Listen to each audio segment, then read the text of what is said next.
Hey socialites, welcome back to my channel. And if you're new here, my name is Ariell. I create mainly beauty videos, fragrance, and lifestyle vlogs. So if that's the type of content you're into, I would love for you to come join the family by hitting the subscribe button. In today's video, I'm going to show you how to get my most complimented holiday look. But before we get started, it is day 12 in Vlogmas, meaning I'm uploading a video every single day in the month of December. So let's unlock day 12 in our Sephora Advent calendar.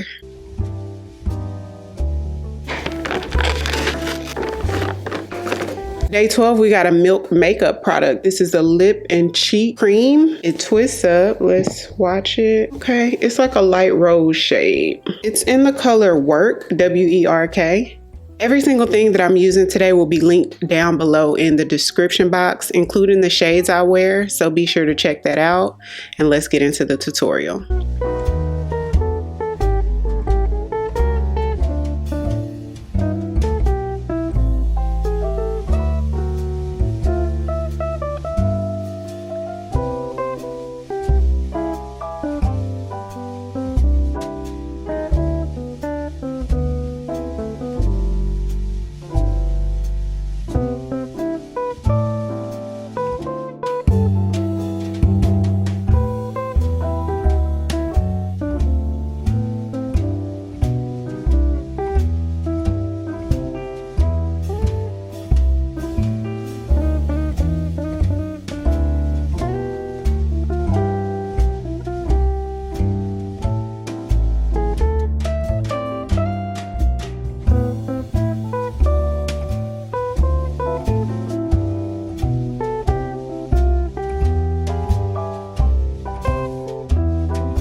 Hopefully you guys enjoyed the tutorial. Comment down below. Let me know what are some of those products that you use on your most complimented makeup look. If you're new here, I would love for you to come join the family by hitting the subscribe button. Thank you all so much for watching, and I'll see you on tomorrow's video. 'Cause I've been where you are. You're too scared to show me love. 'Cause too fresh with the scars. Well, I don't have the answers.